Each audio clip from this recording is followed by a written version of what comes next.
Good morning students. आज हम correlation analysis के नेक्स्ट टॉपिक को लेकर आए हैं, जिसमें पहले हम रैंक कोरिलेशन मेथड के नेक्स्ट दो टॉपिक जो थे हमारे, जिसमें एक तो था कि हमें जब रैंक गिवन ना हो तो रैंक कैसे कैलकुलेट किए जाते हैं और उसके थ्रू कोफिशिएंट ऑफ कोरिलेशन कैसे निकालेंगे by the स्पीयरमैन्स rank correlation method. और दूसरा था जब रैंकों के बीच में टाई हो जाए, इक्वल रैंक्स अगर आ जाए तो उस केस में कैसे निकालेंगे। और एक लास्ट टॉपिक है हमारा इसके अंदर, कंकरेंट डेविएशन मेथड। तो ये जो टॉपिक है ये आज हम करेंगे। तो कैसे क्या करना है उसके बारे में देखिए। सबसे पहले है हमारे पास calculation of rank correlation when ranks are not given. जब हमें रैंक गिवन नहीं होंगे तो कोरिलेशन कैसे कैलकुलेट किया जाता है, हम इसके बारे में आज पढ़ेंगे। सबसे पहले ये है कि यदि हमें क्वेश्चन के अंदर रैंक गिवन नहीं है तो हमें सबसे पहले रैंक कैलकुलेट करने पड़ेंगे। ठीक है।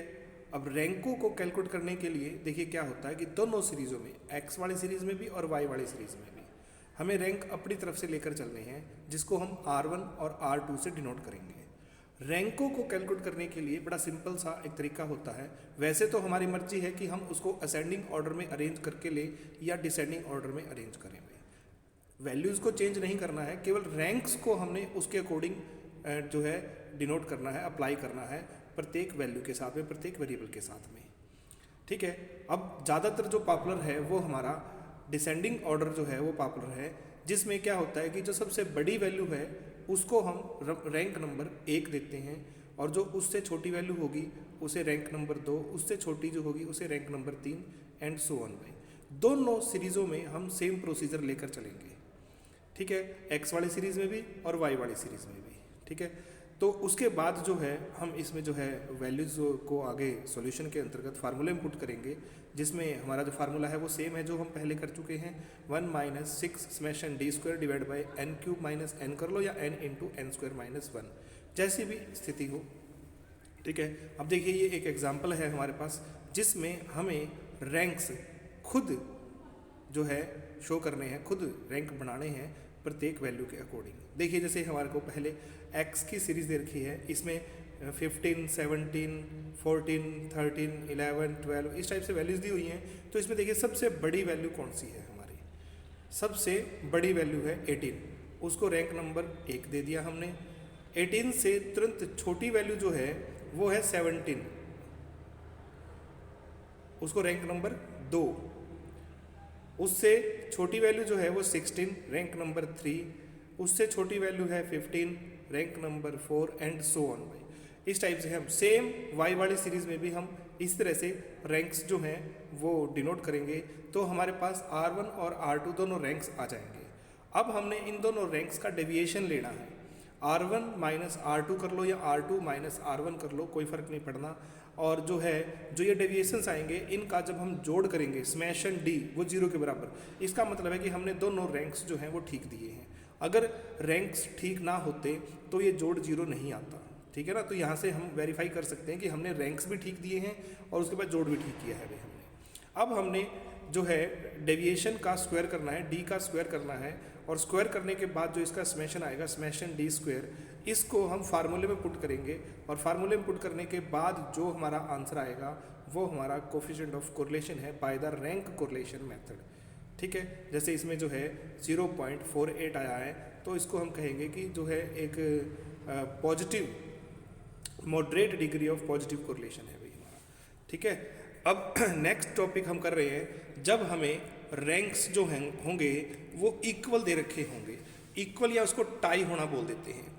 इस केस में एक सबसे इम्पोर्टेंट पॉइंट होता है कि जो हम रैंक्स कैलकुलेट करते हैं उसमें इक्वल वैल्यू आने पर उन दोनों वैल्यूज़ को हम सेम रैंक देंगे, इक्वल रैंक देंगे। ठीक है।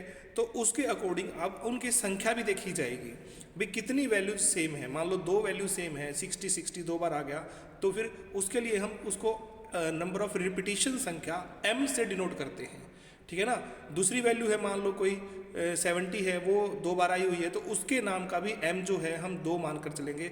कोई एक वैल्यू और है, मान लो हमारे पास 80 वैल्यू दे रखी है, वो जो है 3 बार आई हुई है, तो m की वैल्यू फिर हम 3 मानकर चलेंगे। कोई एक और वैल्यू है मान लो, तो उसके लिए वो 2 बार रिपीट हुई है, तो m की value 2।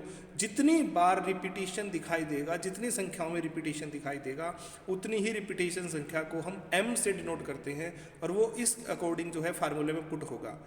r is equal to 1 minus 6 के बाद ब्रैकेट स्टार्ट है बड़ी ब्रैकेट भाई, summation d square plus 1/12 into m cube minus m plus 1/12 into m cube minus m plus and so on. इसका मतलब है जितनी बार रिपीटिशन होगा उतनी बार हमें ये 1/12 into m cube minus m जो है वो लिखना पड़ेगा, और डिवाइड बाई वही है same to same, n cube minus n कर लो या n into n square minus 1। ठीक है, इसके अकॉर्डिंग हम इसमें जो है वैल्यूज को पुट करेंगे। ये एक एग्जाम्पल है हमारा इसके अंतर्गत। देखिए क्या दे रखा है एग्जाम्पल में, calculate coefficient of rank correlation from the following data. ये हमारे को वैल्यूज़ दी हुई हैं। अब इन वैल्यूज़ में देखिए x की वैल्यू को जब हम देखें तो उसमें 15, 10, 20, 28, 12, 10, 16, 18, इसमें जो 10 है वो 2 बार रिपीट हो रखा है भाई हमारा, ठीक है ना, बाकी सारी वैल्यू एक बार है। इसी तरह से y वाली सीरीज़ में अगर हम देखें तो 16, 14, 10, 12, उसके बाद 11, 15, 18, 12, इसमें 12 2 बार आया हुआ है। ठीक है, तो जो भी वैल्यू रिपीट हुई है तो उनके लिए हम रिपीटिशन संख्या m से डिनोट करते हैं, और उसके लिए हम इसको फाइंड करेंगे। इसमें हमने जो है कोरिलेशन फाइंड करना है टाई रैंकों के हिसाब से। अब देखिए x की सीरीज़ के अंतर्गत जब हम रैंक लेकर चल रहे हैं तो सबसे बड़ी जो संख्या है हमारी वो है इसके अंतर्गत 28, उसको हमने रैंक नंबर 1 दिया है। 28 से छोटी वैल्यू है हमारे पास 20, उसको रैंक नंबर 2, उससे छोटी है 18 रैंक नंबर 3, उससे छोटी है 16 रैंक नंबर 4, उससे छोटी है 15 रैंक नंबर 5, उससे छोटी है 15 से छोटी है 12 रैंक नंबर 6, और उससे छोटा है 10। अब 10 के लिए अगर हम देखें तो 10 तो हमारे पास 2 बार रिपीट हो रखा है, 10 जो है वो 2 बार आया हुआ है। तो रैंक नंबर कौन कौन से बनते हैं इसके लिए अगर हम देखें, रैंक नंबर बनते हैं 7 एंड 8, 6 तक तो हम दे चुके हैं पहले ही। अब रैंक नंबर 7 एंड 8, तो 7 एंड 8 का एवरेज निकाला जाएगा। अगर मान लो एक 10 और होता है इसके अंदर तो रैंक 3 होते हैं हमारे 7, 8 एंड 9, तो तीनों को प्लस करके हम डिवाइड बाई 3 करते। अब डिवाइड बाई 2 करना है दोनों को प्लस करके 7 और 8 को, तो इक्वल रैंक हमने दोनों को दिया 7.5 एंड 7.5। इसी प्रकार से नेक्स्ट y वाली सीरीज़ में भी हम इसको जो है सॉल्व करेंगे। इसमें देखिए सबसे बड़ी वैल्यू जो है हमारी वो है 18, उसको रैंक नंबर 1 दिया हमने। उसके बाद है 16 रैंक नंबर 2, उससे छोटी वैल्यू है हमारी 15 रैंक नंबर 3, उससे छोटी वैल्यू है 14 रैंक नंबर 4, उससे छोटी वैल्यू है हमारी 12, लेकिन 12 2 बार आया हुआ है। ठीक है ना, तो रैंक नंबर जो हमारे इसमें बनेंगे वो बनेंगे 5 एंड 6। 5 एंड 6 का यदि हम एवरेज निकालें तो 5.5 जो है वो बनेगा। तो दोनों वैल्यूज़ के लिए 12 के लिए इक्वल रैंक दिया हमने 5.5 एंड 5.5। उससे छोटी वैल्यू है हमारी 11 रैंक नंबर 7, क्योंकि 6 तक जा चुके हैं। उससे छोटी वैल्यू है 10 रैंक नंबर 8। 80 वैल्यूज़ थी, हमने 8 रैंक दे दिए। उसके बाद जो है हम इसमें अब दोनों रैंकों का डेविएशन लेंगे, R1 माइनस R2 या R2 माइनस R1 करके इसका समेशन किया, जोड़ जो है वो 0 आ गया। अब हमने जो है D का स्क्वायर करना है। स्क्वायर करने के बाद जो वैल्यूज आएंगी इनको फार्मूले में पुट करना है। एक और इम्पोर्टेंट पॉइंट भाई हमने ये ध्यान रखना है कि यहाँ पर हमारी 2 वैल्यू रिपीट हुई हैं, एक x सीरीज़ में एक y सीरीज़ में। तो दोनों के लिए m की वैल्यू जो है वो 2 मानी जाएगी। एक तो 10 के लिए m की वैल्यू 2 हो गई, और एक जो है 12 के लिए m की वैल्यू 2 हो गई। 2 बार हमें जो है फार्मूले में m की वैल्यू को रिपीट करना पड़ेगा। वो जो फार्मूला हमने देखा था उसमें 1/12 into m cube minus m जो है ये हमें 2 बार लिखना पड़ेगा। अगर कोई एक वैल्यू और रिपीटेड होती तो उसके लिए भी हमें एक बार और लिखना पड़ता, मतलब 3 बार रिपीट हो जाता भाई वो। ठीक है, अब देखिए हमें जो है इन रैंकों के हिसाब से फार्मूले में वैल्यूज़ पुट करनी है, और उसके लिए क्या करना है देखिए एक और शॉर्टकट फार्म जो है बना दिया है इसके अंदर ये कि जो कॉम्युलेटिव फैक्टर था हमारा, इकट्ठा जो फैक्टर था कॉम्युलेटिव में कॉमन फैक्टर जो था हमारा, कॉमन फैक्टर था एक तो 10, उसके लिए हमारी जो रैंक दिए गए थे वो 7.5 2 बार आए हैं। तो यहाँ पे m की वैल्यू 2 हो गई, इसको कॉमन फैक्टर 1 से सॉल्व किया है, 1/12 into m cube minus m, अलग से सॉल्व कर लिया, सीधा वैल्यू जो है फार्मूले में पुट कर देंगे। 0.5 आ गया ये सॉल्व करने के बाद, 0.5। दूसरा जो था हमारा 12 था, जिसके लिए जो है एम की वैल्यू 2 थी, और यहाँ पर भी हमने जो है कॉमन फैक्टर 2 से सॉल्व कर दिया इसको, 1/12 into m cube minus m, और फिर वैल्यूज़ जो है फार्मूले में पुट कर देंगे हम कोरिलेशन के फार्मूले में। R is equal to 1 minus 6 smash and d square plus common factor 1 plus CF2 common factor 2, और जो है वैल्यू पुट करने के बाद जो है सारी की सारी वैल्यू पुट करने के बाद हमने यहाँ पे कोरिलेशन फाइंड किया, जो कि आया है हमारा 0.369। ठीक है, इस तरह से जो है हम इसमें कोरिलेशन फाइंड करते हैं रैंक से, जब हमें इक्वल रैंक मिल जाए तब भाई। नेक्स्ट टॉपिक है हमारा कंकरेंट डेविएशन मेथड। अब कंकरेंट डेविएशन मेथड में हम जो है कोरिलेशन कैसे फाइंड करते हैं? कोरिलेशन फाइंड करने के लिए सबसे इजी मेथड है ये, सबसे सिंपलेस्ट मेथड है हमारा। इस मेथड में हम जो है साइनों के डेविएशंस लेके चलते हैं भाई। साइन मतलब प्लस या माइनस या इक्वल साइन हो सकता है, जिसको 0 से डिनोट करेंगे हम। ठीक है, अब देखिए जैसे हमारे को वैल्यू है कि जो नेक्स्ट वैल्यू है वो अपने से पिछली वैल्यू, प्रीवियस वैल्यू से यदि बड़ी है तो प्लस का साइन, यदि छोटी है तो माइनस का साइन, यदि इक्वल है या बराबर है तो 0 साइन लिख सकते हैं, या इक्वल का साइन भी लिख सकते हैं भी उसके लिए हम। ठीक है, अब उन दोनों डेविएशंस को, मतलब एक एक्स सीरीज में और दूसरा वाई सीरीज में, जब हम ये दो डेविएशन लेके चलेंगे तो उनको dx dy से डिनोट करेंगे, और उन दोनों की हमने जब मल्टीप्लाई करनी है तो मल्टीप्लाई करने के लिए बड़ा सिंपल सा रूल ध्यान रखना है कि दोनों साइन अगर सिमिलर हों, मतलब x वाली सीरीज में भी प्लस का साइन, y वाली सीरीज में भी प्लस का साइन, तो उसकी दोनों की मल्टीप्लिकेशन प्लस आएगी। x वाली सीरीज में माइनस, y वाली सीरीज में भी माइनस, तो प्लस आएगा। x वाली सीरीज में भी 0 या इक्वल और y वाली सीरीज में भी 0 या इक्वल, तो उसके लिए प्लस का साइन आएगा। इन तीन के अलावा बाकी कोई भी मल्टीप्लिकेशन हो उसको हमने क्या करना है, माइनस से शो करना है। चाहे 0 इंटू प्लस हो तब भी माइनस होगा, चाहे 0 इंटू माइनस हो तब भी माइनस होगा। ठीक है ना, मतलब कहने का है कि केवल 3 ही केसेस में प्लस का साइन आएगा मल्टीप्लिकेशन के अंतर्गत। एक तो जब दोनों साइन प्लस के होंगे, जब दोनों साइन माइनस के होंगे, और दोनों साइनों में 0 या इक्वल का साइन होगा। ठीक है, उसके बाद जो है नेक्स्ट है कि जो हमने गुणनफल किया है dx dy जो निकाला है, dx dy का टोटल करना है हमने। अब कैसे टोटल होगा? प्लस के साइनों की संख्या देखी जाएगी, माइनस वालों को नहीं देखा जाएगा। प्लस के साइनों की संख्या को हम जोड़ेंगे और उसको c से डिनोट करते हैं भाई। किससे डिनोट करते हैं? c से। ठीक है, उसे कंकरेंट डेविएशंस कहा जाता है।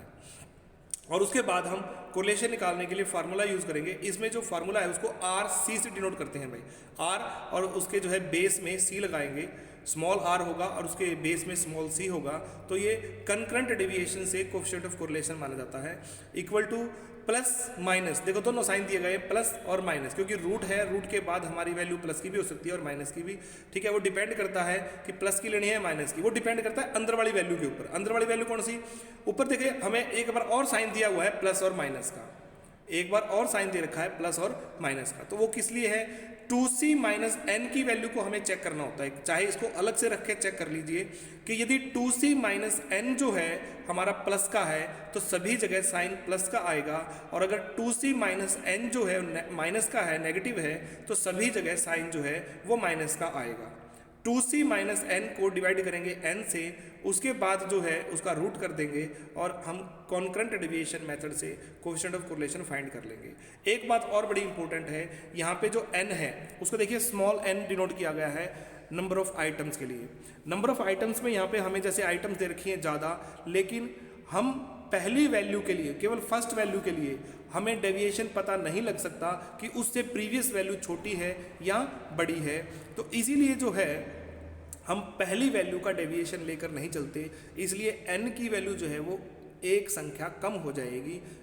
तो कैपिटल N माइनस 1 जब करेंगे तो स्मॉल n की वैल्यू हमें मिलेगी, मतलब एक संख्या हम छोड़ देंगे। क्यों छोड़ देंगे? क्योंकि उससे मतलब सबसे पहली जो वैल्यू है उससे प्रीवियस वैल्यू हमें नहीं पता, केवल इस कारण से।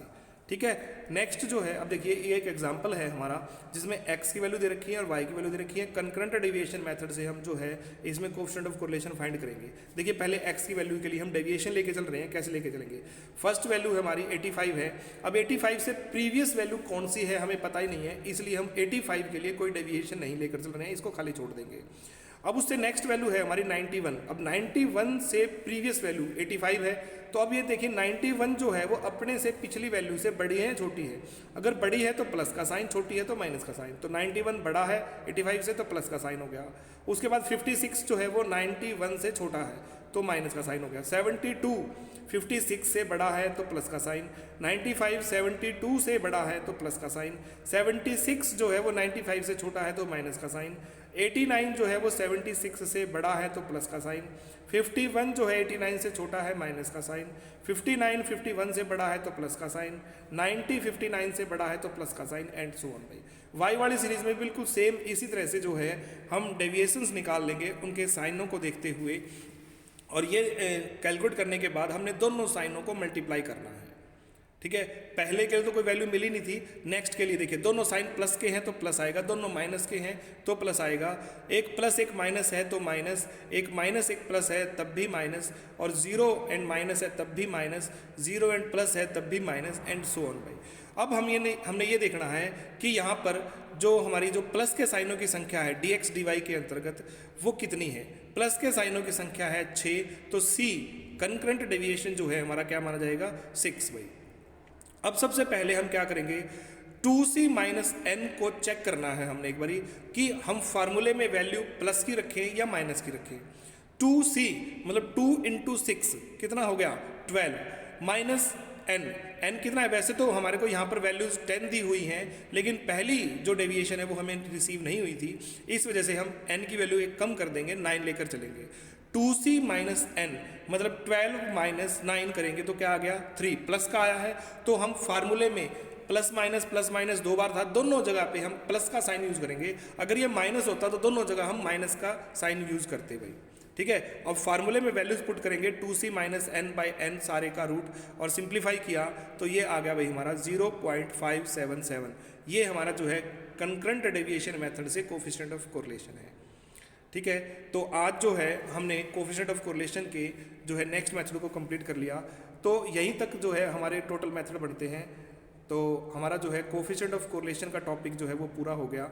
हम नेक्स्ट जो टॉपिक है वो कोएफिशिएंट ये कह लो कि रैंक एनालिसिस को लेकर चलेंगे, रिग्रेशन एनालिसिस को, रैंक नहीं भाई, रिग्रेशन एनालिसिस को, और उसके अकॉर्डिंग हम इसमें जो है देखेंगे कैसे क्या करना है। Okay, thank you.